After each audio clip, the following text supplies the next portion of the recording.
Hey, what's up, guys? This is Cole with CJC Off-Road. And I'm Cody. And we're here today to compare the current gas application HD trucks. A lot of you guys have asked us a lot of questions. Hey, should I buy a new Ford 7.3? Should I buy a new Ram 6.4? And so we're here today to kind of talk about the pros and cons of both of them. Yeah, so we're going to jump right on into it. Typically, we've always had a little bit of brand bias on both of our sides. I've actually never really been a huge Ford fan, but I do love my new Super Duty. And Cole has always been really partial to the Ram since childhood. So we're going to go ahead and pick a little bit of sides. I, after driving a couple of customer 7.3s, prefer the 7.3. However, Cole tends to prefer the 6.4, and we're going to jump into the exact reasons as to why. Starting with the engines, the 6.4 Hemi is a 90-degree pushrod V8. It's rated from the factory at 410 horsepower and 429 foot-pounds of torque. This, compared to what these trucks came with 10, 15 years ago, is night and day more powerful. After logging quite a few miles behind the wheel of this truck, it's actually pretty peppy off the line. And basically in any off-road situation I've taken the truck, it's had more than enough power. It's a legacy engine. It's been around for quite a long time.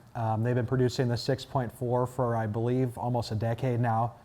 So in terms of reliability and provenness, I've actually spent a lot of time on the Power Wagon groups on Facebook and on the forums, and you don't see many complaints in terms of reliability or longevity. A lot of these people who own these trucks have logged all kinds of miles, and it's just, overall a very proven, reliable engine. Including a lot of guys who will tow with them just for the sheer point of saying they're towing with a 6.4. And even then, probably overloading some of their trucks. I've seen some pretty remarkable things on some of the Facebook groups, and people are really able to stretch what the 6.4s can do. And a lot of these guys will argue that they are quite happy with going with the 6.4 instead of the diesel option as well. Yeah, there's a whole huge cult following for this. Long term, these engines have, being that they've been around for a long time, things like rebuilds, aftermarket accessories, repair parts, things like that, relatively common, relatively inexpensive. So long-term ownership on one of these things is actually relatively inexpensive. Yep, and then that takes us to the 7.3 that is in the Super Duty trucks. This is essentially a brand new motor, and kind of what stole a lot of the attention from the Super Duty revamp was the 7.3 engine, not so much some of the dashboard changes and front end changes. People were really excited to see a new gas engine alternative because for the longest time it was just the 6.2 versus the 6.4.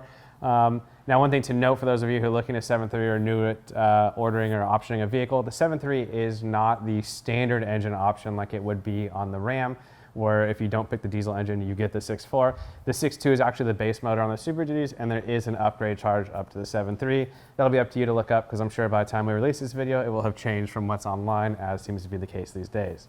So looking at horsepower specs, they did try to outdo the 6.4, I believe, with 430 horsepower as well as 475 foot-pounds. So a slight edge on the charts or on paper to the 7.3 versus the 6.4. Architecture-wise, I believe it's just an overhead cam engine. Again, I believe it is also the highest displacement engine in the Ford production series right now. And a lot of guys are hoping to get these as crate engines down the line to build a lot of cool custom cars. So that is obviously a very cool aspect and will result in hopefully some more aftermarket parts like what we see for the 6.4 and all the different evolutions of different chargers, pro chargers, turbochargers, and all the other options out there. Performance-wise, I'll probably give the slight edge to the 7.3. Actually, as of the day we filmed this, I drove one of those this morning, and off the line, it did seem very peppy. However, that could, on a dyno chart and things like that, be related to the transmission, which will be the next topic. But I would say overall, state of the pants feel, the 7.3 is faster. What do you think? I agree. The Godzilla 7.3 is the faster engine off the line, and it is definitely more fun to drive on the trucks that we've driven that come through our shop. So on that note of transmissions, the 7.3 Ford is going to have a 10-speed. And the Ram HD trucks with the 6.4 are going to have an 8-speed transmission. This is actually a big improvement over what they ran before in these trucks. And actually, compared to a diesel, you're getting an 8-speed instead of a 6-speed. So it is a relatively modern transmission, and it's pretty peppy. Yeah, I think when we first bought our Power Wagon, I was actually quite surprised because that had been the first gas truck I'd driven in quite some time. Going from an older generation of Super Duty, and actually thought that the 8-speed with the 6.4 was quite an acceptable combo. Yeah. Again, I was used to the diesel torque, so for steep inclines, you find yourself giving more gas while the diesel will kind of crawl up the hill. However, with the 6.4 and the 8-speed, the responsiveness on the freeway and things like that, it is much more responsive and makes for a quite nice driving experience. Yeah, so say you're going to pass somebody and you're doing 60, you go to floor, it'll actually drop a gear or two, right off the bat, and you're right there. So it's actually, I'd say, more than sufficient for what power this thing puts down. Really nice, relatively smooth transmission. No complaints whatsoever.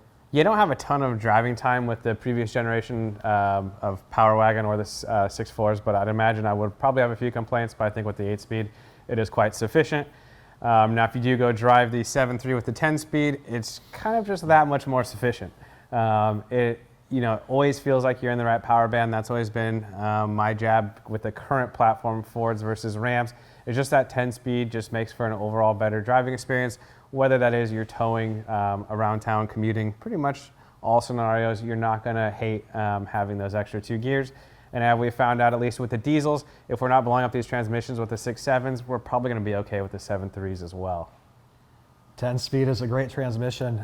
If you look around, they actually put that thing behind some pretty powerful engines right now, and no one's blowing them up. So with that in mind, We probably will get a comment that someone in the comments blew up their transmission, but broad scope, seeing across what we see with all of our customer base, all the shops we work with, it's pretty safe to say it's a good to go transmission. Most of the customers, most of you guys watching this, us included, we will likely be putting 37s under these trucks, right? So with that in mind, 10-speed really does put you where you want to be, basically at all times. Talking to different customers, really no one's re-gearing these brand new trucks anymore when they put these big tires under them. And it really seems that right out of the box, the 10-speed transmission really tends to find the right range, the right RPMs, and right shift points for the 37-inch tires.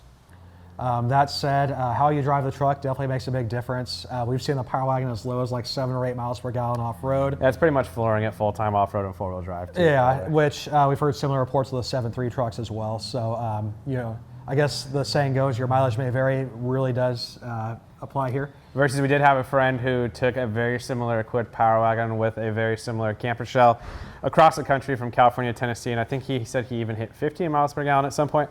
How he did that is beyond me, but it is possible, and again, it does come down to probably a little bit of maintenance with air filters, things like that, and majorly speaking, how your right foot's performing. That said, we'd say it is about a wash. Yeah, between the two trucks, we'd probably say it was about equal. I don't think either of them you're going to see chart-topping miles per gallon in a modified state like this. In theory, though, looking at it, the 10-speed, I guess, should have a very slight edge just due to the lower RPM bands at highway speeds. We didn't really find this to be the case when we checked both trucks driving them, but in theory, that would make a lot of sense because the Ford does turn a lower highway RPM. Yeah, on paper, it should definitely be there, but as we found, probably overall comparison, and probably what most people would find if they got two trucks side to side, at the end of the day, it'd probably be very similar performance. Another very common question we see with these trucks is which performs better off-road. A lot of that has to do with how you equip the truck. There are so many options these days. Yeah, what could I turn this into, right? And this could be a 20-minute video in and of itself, but at the end of the day, you have Ram 2500s, you have Ram 3500s, you have Ram Power Wagons that are based on the 2500. All of these applications kind of suit different purposes. 250, 350 Tremors. So there's a lot that can be discussed. We're going to try to narrow it down right now for you guys. For the sake of this video, since we're comparing these two trucks, we have our Power Wagon here. Very, very cool out of the box as an off-road vehicle. Comes with 33-inch equivalent tires, lockers front and rear. Out of the box, this is one of the most impressive vehicles if you're looking to do low-speed off-road crawling. Add in options like what we did to this one, like with the Carli suspension systems, for instance, and basically the sky's the limit.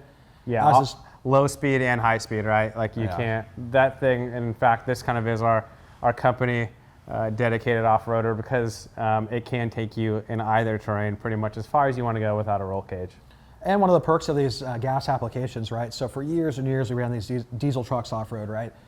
These lighter gas application trucks up front actually tend to work really well as far as not basically shaking the engine out of the truck when you take it off-road. Yeah, destroying engine mounts. We still always recommend trusting the axle if you're going to be jumping it, but definitely when you do catch a little bit of air in this truck or hit a whoop section, it definitely feels like, I don't know, it's kind of hard to describe, just a little less violent with the gas engine versus a diesel engine. So basically looking at both packages overall, I'd say the Ram does offer a slightly better performing package if you're going to keep the truck completely stock with the Power Wagon. With modifications like what we offer, such as the Carli systems for both trucks, I'd say it's pretty much a draw. Yeah, I'd probably still argue that this Power Wagon probably has a slight edge. However, when you go to the Fords for off-road, for instance, you do have the rear leaf spring versus the coil spring 2500 rear design. So with that, you're going to get a little bit better hauling capacity because, as we've talked in other videos, the 2500 with a lot of weight, even any kind of camper essentially heavier than this, which are getting quite popular these days, you'll want to go with something with a leaf spring, whether that is the Super Duty or the 3500 platform, Now there are 3,500 gas trucks out there, and those seem to be getting more common as well. But yeah, you're going to see a little bit higher capacity. Even when you do go and do like replacement leaf springs and all the things we do, you can still probably squeeze a little more capacity out of the leaf sprung truck rear ends. However, when you do get into the soft stuff and just kind of getting into an all-purpose off-road vehicle, something to compete with friends who have side-by-sides or Raptors, I don't know, this Power Wagon behind us, the Dominator kit, is truly a force to be reckoned with. And as we talked about in our Baja video, I think pretty much everyone on that trip was blown away that what they expected to be part of the Slowpoke in the pack was right in the middle with all the modified Raptors and such. We'll say this, we say this in almost all of our videos about these trucks, but if you want to load a heavy slide-in camper, the leaf sprung platform trucks really are the way to go. Yep, So save yourself some headache and hassle and having to buy more parts to kind of get it to acceptable when you can take a leaf sprung truck and make it amazing while keeping a camper and having an off-road suspension package. Now kind of wrapping this up into our personal shticks with each vehicle, I think, yeah, the 7.3 Super Duty and the current Super Duty platform probably make for a perfect commuter, weekend warrior rig, things like that. A lot of guys are towing with the 7.3s and still being able to unhook and go have a lot of fun. I think the one we built today is actually going to be getting a slide-in camper and some other modifications. So there are a lot of cool things you can do with the truck. Overall comfort on the Fords is pretty good. I think that's probably a debate that we see a lot in comments too, is some people really love the way the Dodge interior feels. Some people really love the way the Ford interior feels. In fact, we both disagree on that one, and I'm more of a fan of the Ford. He's more of a fan of his Ram. But I think one thing we can both agree on, though, around town refinement, tighter steering, things like that, it really is tough to beat how the Fords drive. It's very car-like for an HD truck. yes, yeah, if you're having a significant other who's not familiar with driving a big truck, I would say out of the box, the Ford is probably easier than the Ram. Absolutely. Or if you're new to big trucks, the Ford really is a very nice driving truck. The Ram, I'd say, is more primitive in that regard. It really is basically a legacy platform that's been around for a very long time, as far as the steering components they use on the front of the Ram trucks. Yeah, we'll probably do an update video. Hopefully next year we're hoping to see an update out of the Rams, but until that's officially confirmed, I think it's just an internet rumor. But I would say when it comes to maybe a third vehicle or a more fun, like weekend warrior only rig, kind of building similar to what we did for the Power Wagon, I'd probably just vote the Power Wagon. I mean, that is like a really cool setup. In fact, a lot of guys from our company that aren't owners of the vehicle have borrowed it to take it to on camping trips, on weekend trips, and things like that, because it really does do pretty much everything you ask of it besides getting great fuel economy. But again, that is kind of a given with what we do. It is an awesome platform. Again, the coil spring rear trucks over small bumps over around town are extremely soft. And then getting it set up properly with the proper rear coils and track bar allow it to handle the slight increase in weight that we've applied to this truck, yet not kind of destroy the drivability like what we see with guys that build crazy heavy 2,500 trucks. As an all-out toy, I think this thing is almost indestructible. We've beat the heck out of this thing. We take it out to Baja, run it hard for days, drive right back up here, wash it off, and park it, right? So no real broken parts on this thing after countless miles off-road. We've been really impressed with the performance. Yeah, I think in a 10-day span, this truck did 7 days off-road with an average of 60 miles an hour. And it literally is how you see it behind us. Maybe it got washed one time. But literally, the truck was able to handle everything we threw at it. So as an overall platform, we couldn't be happier. We hope this helps you guys in your search for a truck. If you guys have any questions regarding what truck's a good fit for you, what suspension upgrades are right for your particular usage, we're happy to help out with that. Yeah, and if you do get one of these trucks and want to modify it, you know where to find us, cjcoffroad.com. Give us a call, shoot us an email. And one thing we know, we've seen a lot of comments on videos, if your local shop or your favorite shop does not currently sell Carli suspension, have them reach out to us direct at CJC Off-Road. We'll be happy to set them up on the account, and that'll get you with your new favorite suspension as well as your favorite shop and get you your dream built going. So thank you guys for watching this one. Give the video a thumbs up if you liked it. Subscribe to the channel, and we'll see you guys in the next one. Thanks for watching.